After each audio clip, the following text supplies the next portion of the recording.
Hello and welcome to the Seattle Podcasters Podcast. I'm Jason Rigden. Today I have Grace Madigan, podcast editor for the Daily Soundbite Network. Thank you so much for coming on the show. Yeah, thanks for having me. This is fun. Yeah, thank you. We're recording on that big, the morning of the snowstorm. Yeah, I'm like hunkered down in my house with some tea, so. So could you tell me a little bit about this podcast network?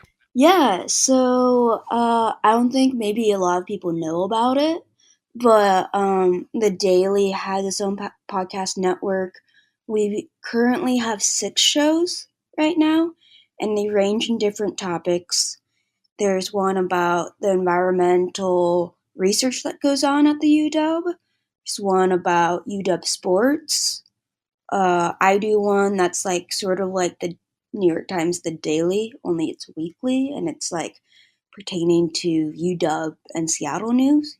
We also have a new music one, and then one about student government, and then we've got one about some of the decade's best rock albums over the past like 50 years or something like that. Yeah. So there's a lot of different stuff. And the Daily is the student newspaper for the UW, and this is their podcast. Or are they like connected? Yeah. So we're connected at the same time, kind of a separate entity. So for like the news podcast, I try to work with the reporters and writers and pick a story from the week and then have that writer on to talk more about it. But some of the other ones, it's kind of they're standalone. The sports podcast will get athletes and stuff on the podcast. But yeah, so they're sort of like, yes, we're part of the Daily, but we don't exactly totally work like hand in hand with them. But we're working on that sort of relationship, I guess. And how old is this network? It's actually a good question. I'm not sure when exactly it started. I think it's been around for like at least 5 years. And it's kind of just like grown like over the years. Um, and I think that's partly because of like the popularity of podcasts. It's just kind of exponentially grown. And how long have you been involved with the network? So I started last year. At the beginning of last year, I was doing a podcast. I wasn't the editor. I was doing a podcast called Home Plates, which was all about learning about other cultures through food. So UW has a big international student population. So I'd get someone who grew up in another food culture to come on the show, and we would just chat about that food culture. So we talk about like dining etiquette, their favorite street food, junk food, and drunk food. But yeah, it was just like a lot of fun. And so after that, I sort of like fell into that podcast. I wanted to do something that related to like food, like because I'm a journalism major, and podcasting just seemed like maybe a good way to like learn more about others and food cultures. And then eventually I took over the podcast section. So yeah. And so do you do all the editing for all these shows? Yeah. Basically, yeah. There's one show that the host who the person who hosts it basically produces and edits his own, but the other ones I work pretty closely with to edit them and you know help them with whatever. But yeah, I'm editing basically all of them. And what really motivated you to start getting involved with podcasting?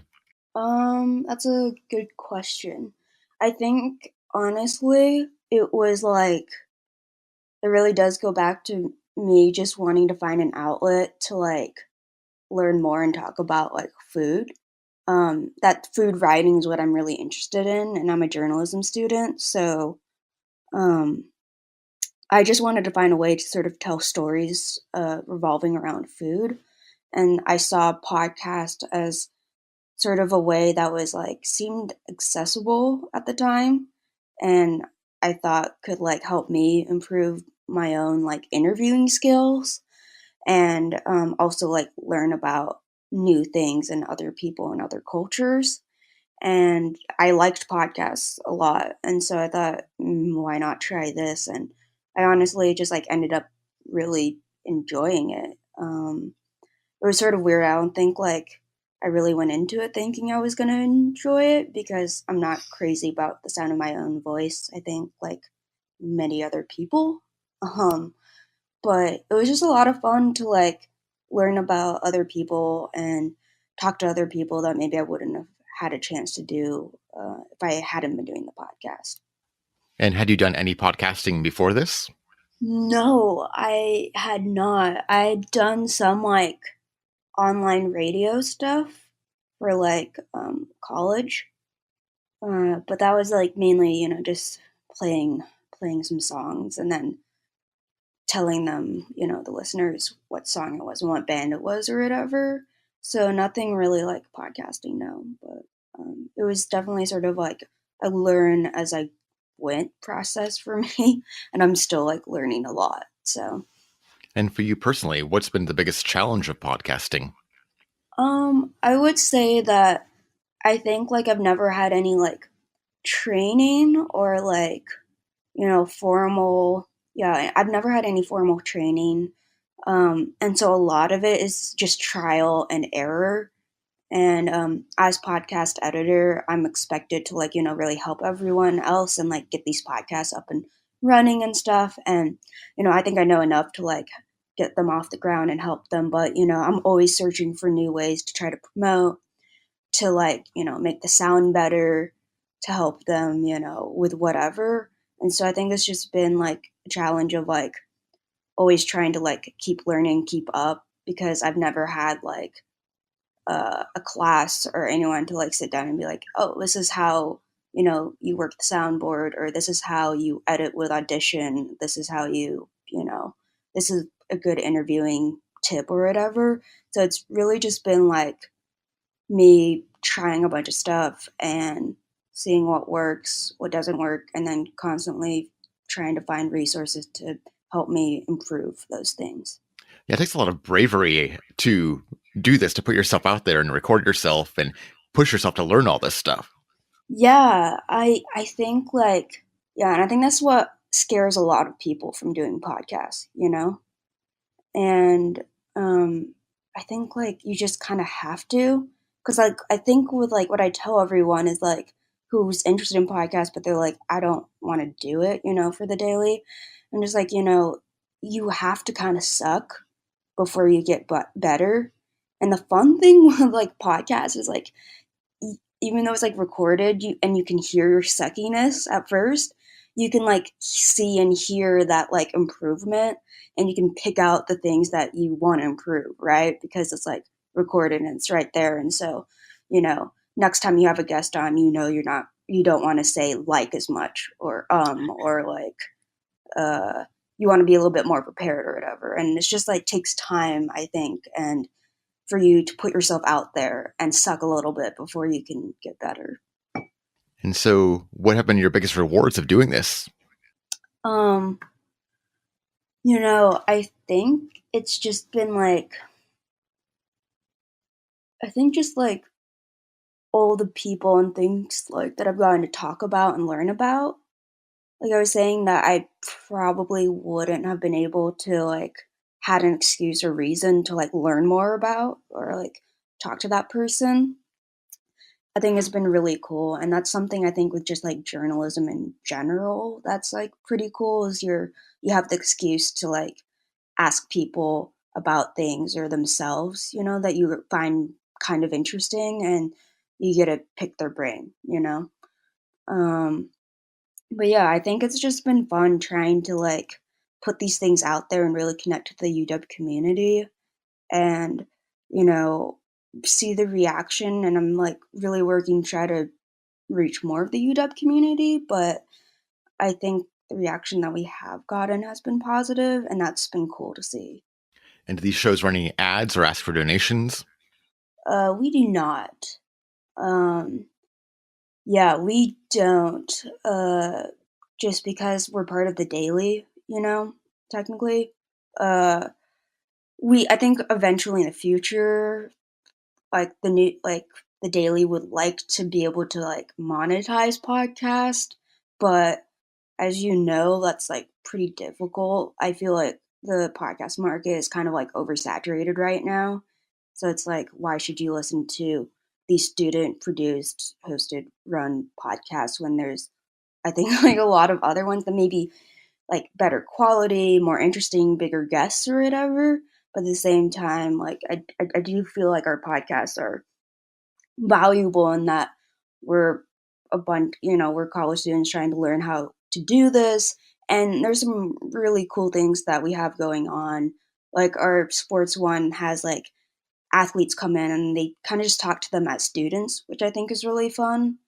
But yeah, maybe in the future someone can figure out how to monetize it. But right now we just do it. I really encourage people to join podcasts just for like the learning experience and if they're interested in it. But yeah, we don't ask for any money or anything. And where do you host your podcast files? We just switched over to Spreaker. I don't know if you know that one, but Yes. I've been enjoying it. We used to host like through like the WordPress like website kind of. So like we would just post them as blog posts, and I wanted to find a way to like better track the statistics and be able to get on Spotify because I felt like the two major platforms people usually listen to podcasts now are like iTunes and Spotify. So I thought that would help. And so yeah, we're using Spreaker, and it's nice because they have like uh, the ability to embed players and like whole playlists of the show. So being able to put that like on the Daily website and then still have it track the listens and stuff has been nice for like statistic wise and tracking all of that stuff. But yeah, we're doing Spreaker. And what microphones do you use? So I actually don't know the specific name of the microphones. That's some of that technical stuff. I'm like the first to admit I really don't know that much about. And I realize that probably doesn't sound the best coming from me as the podcast editor. Um, but yeah, we have a podcast studio, which is pretty nice in the Daily Newsroom, and we have like a three mic setup, um, and a mixer and stuff. But the funny thing is about like our little podcast studios, there's like four doors um, that go in and out of it, so you can hear everything that goes on. You can hear the doors shut and close, and then all the newsroom chatter. So that's been one of the difficult things, but yeah. Well, having a shared studio must mean that it's much easier to add new shows. Yeah, it's been like nice. And I think like a lot of with adding new shows, it's just like a matter of people like wanting to and following through because I think like I always encourage people to like come and talk to me about starting a new show, and it's like it's kind of a big uh project to take on, right? So a lot of people, say I want to do a podcast and then they don't really want to do all of the work that goes into a podcast. And so that's been kind of a struggle to get people to commit and stuff. But yeah, having a studio is really nice so that people can just go in, schedule interviews, and schedule like doing any voiceover stuff they need or editing with Audition because, they don't have it. They can edit on Audacity on their own computers, but sometimes it's nice to be able to use Audition, which is I think a little bit better for editing. But yeah, Is that your software of choice? yeah, it is. I like used Audacity like last year, but you've probably used Audacity or like played with it a little bit. Um, it's just like not. I feel like you can't get in there as much. I feel like Audition's a little bit easier to use and you can do a little bit more with it, which is why I really like it. Um, So yeah, I've been starting. From this year, I've like edited all the podcasts that we have using Audition, just because I feel like it allows me to do a little bit more. And how long do you think that post-production takes? Um, it kind of depends on the show. So, like the box seat, which is our sports one, maybe takes like an hour. Uh, it's like a half hour interview, and so I go through the whole thing, clean it up a little bit, um, move around the segments that need to be where they are, and add in the music and stuff. So that one's kind of like bare bones and like pretty easy. But then we have one that's like a limited series that's about the student senate, and that one has like a bunch of interviews and like scripted voiceover and music and like audio that she recorded at events. And so we just have to like I have to put all of that together, and like she's written a script and we're worked on it together, so that we just sort of I just have to put it all together. But there's a lot more components to like that one than the sports one, so that one takes longer. I don't know, 2 hours plus. So how many shows do you edit for? uh 5. Wow, that's a lot.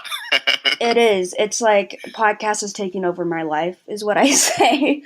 um and if you like podcasts, that's not a bad thing, but it is kind of like crazy, um having to balance all of that. I am trying to encourage more people to join podcasts to like learn how to edit podcasts, so that I can maybe split up some of the work. And I just think it's a good skill to have, to be able to like edit something. I try to teach the hosts, if they want to slash have time, how to edit their own podcasts. And like some of them do like sort of the bigger edits of like sections they want cut out, or rearranging of stuff using Audacity. And then I'll go in, and if there's like some stuff I have to clean up, I'll go doing that. And so that kind of helps me, and it helps them learn how to use some of the software. And then for the show that you host, what do you do to prepare? So that one is just like a constant, like, it's like a weekly anxiety attack. um, every Monday, I try to, last quarter, I released like, every Friday at 6 a.m. So on Monday, I try to like, that's when all of the stories come out, new stories for the week come out for the daily. And so I'd go through there, look for an interesting story or story idea, and then try to send out emails to people who I could possibly interview. And hopefully someone agrees to that. If not, I will usually just ask a reporter who wrote the story. I like to have, like, if I can, like the person who wrote the story, and then like one interview outside of them, maybe a source that they talk to or someone that could provide a different insight. And then I write the script, and then go in and like record my thing, and then edit it all together. So it's pretty time intensive, but and sometimes I do feel like, depending on the week, the quality can sometimes vary just because of the time I have, or like the interviews I can secure. But I try my best to put it out every Friday and have that be consistent, and to provide like some sort of like news, like relevant news to the UW community. And when you're doing your interviews, are those face-to-face or remote? Um, yeah, I try to get them into the studio if possible. Otherwise, I'll just do a phone interview and record that. Um, I have like an app on my phone that allows you to record like a phone conversation, and the audio isn't great, but it does work and you can hear them. And so I'll do that if it's easier, because I feel like it's better to just have a phone interview than no interview at all. Yeah, sometimes we get very concerned with the quality of the guests recording, but when you listen to like terrestrial radio, they'll have people calling up on the phone quite often. Hmm. Like it'll be like a senator or something, and they'll just be on the phone. Yeah, yeah. I mean, and I think like if it's a good, interesting person to like interview, it's like it's fine, you know. Like because sometimes those people like can't come in. Like I talked to like one of the representatives who was behind the state representatives that was behind um, the the end of malice like piece of legislation that went on the ballot in November. And obviously he wasn't going to be able to come into the studio. He didn't have time, but he did offer his time for a phone call. And so I was like, yeah, that would be great. And he walked like me through the legislation and what that meant and like, you know, it being on the ballot and what would happen with that. So that was cool. And do you have any advice for new podcasters or people thinking about starting one? Um, I guess I would say just like do it and like have your expectations in check, you know? um I think like one of the hard parts is just like actually doing it because you can get this really cool idea and try to plan all of it out, but if you don't actually do it then like it's, you know, pointless, you know? So I think just taking the big step and just recording something, you know, having it of course planned out or whatever, but just you know, going for it because a lot of people I think don't make it past that because they are like, "Oh, I don't know if I actually, you know, want to hear my voice or I'm that good of an interviewer or whatever." But it's like I don't think I mean, there's some people that are obviously pretty good at interviewing naturally, but like that's a skill that takes time and practice. So just going for it, learning from your mistakes and getting better gradually, I think is just important to remember and like having low expectations in that, you know, you're not going to have like 1,000 listeners like always, you know, maybe the first episode because it's like new and cool and you get all your friends and family to listen to it first and like but you know just having your expectations in check that like you know maybe you're probably not going to be on the front page of the iTunes podcast like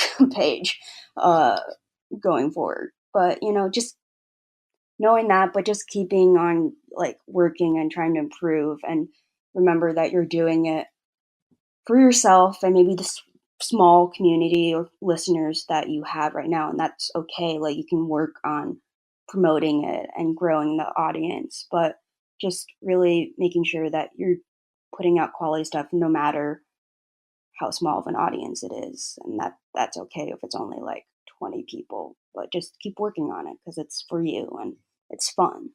And how much time do you spend promoting these shows? uh It's a good question. So, like, I've been like struggling with trying to figure out the best route to do this. And I was like listening to one of your other podcasts with, I now I forget the guest, but it's I think it's just like really hard, you know. Uh, we mostly promote everything through Twitter. Um, is the big thing, you know. I found like those video like audiogram things where you can like insert like an audio clip like 30-second audio clip and have like a photo behind it. That's kind of like a cool thing that I think like attracts like at least like gets people to be like oh what's that in their Twitter feed. um I last month I ran like a Twitter ads campaign just because I was interested to see if that would help at all and it drove a lot of traffic to our website. Like it was like pretty dramatic, which is cool. I'm not sure how much it actually translated to listens, um, but it did seem like it was kind of effective. So I'm still trying to play around and figure out more strategies to promote it besides just Twitter. Just because we have a limited amount of resources. Like we podcast doesn't have like a budget to like spend on marketing. Um, so a lot of it is just like us tweeting and trying to engage with people on Twitter to like listen or whatever, and posting on Facebook. Yeah. And do you keep up much with the podcast industry news? Um, Like when I found like I didn't know like the Seattle Podcasters Guild like existed until like I feel like a couple weeks ago when I saw your list of all the podcasts and stuff, and that was really cool. Um, I'm not sure if I keep up with the industry news that much, mainly because so much of my time is dedicated to school and then editing these 5 podcasts. But I do try to like listen to other podcasts as much as I can, um, just to like see what I like about them and see um, what I could do differently or maybe what we could add to the network or whatnot. So you are an active podcast listener? I am, yes. Yeah, it's funny. Like, I didn't honestly get into podcasts until like a few years ago, like listening to them. But I will like say that one of my roommates was really, really into podcasts, and she just like wouldn't shut up about them. And eventually, I was just like, I gotta start listening to these so that we can talk about them.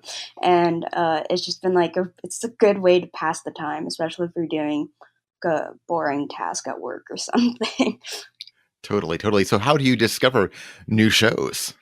um, a lot of it is just like browsing, like the Spotify podcast page or um, iTunes Spotify page, or like taking like looking at my favorite podcasts now, and if they have a guest on them, like that cross promotion thing really works. Like at least on me, if I like there's like someone I really liked on this podcast, and then I'll go find their own podcast and listen to that. But otherwise, it's sort of I guess based on like my interest or what I want to listen to. It's nice to have like the listen to the daily or up first or whatever short news thing, but then I like listening to like NPR's Code Switch and then like or David Chang's like podcast where he interviews these cool people and just talks about everything.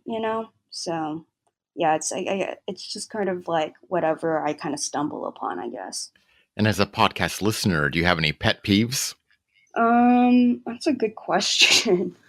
Um, I don't know because I feel like each one is so different. Um, it's like hard to say if I have a pet peeve because I kind of just like take each one as it is. Um, because each one is so different. There's like David Chang literally just talks to like a cool person, and that's the show. And then in like the beginning, he just kind of talks out loud by himself. But I'm not gonna like I like it for what it is versus like I don't know a serious like documentary podcast like Caliphate, which is like super cool and really good, but it's totally different than David Chang's podcast. Well, thank you so much for coming on the show. Where can people find more information about this network? Yeah, so we have our website uwpodcast.com, and then they can follow us on Twitter, um, which is just UW. Actually, let me check. It's UW Daily Podcast for our Twitter handle. But yeah, if you go to our website or just follow us on Twitter, we're pretty active on Twitter, so you can find all of the shows and news about them there. Well, thank you so much for coming on the show. Thank you so much for having me. I really appreciate it.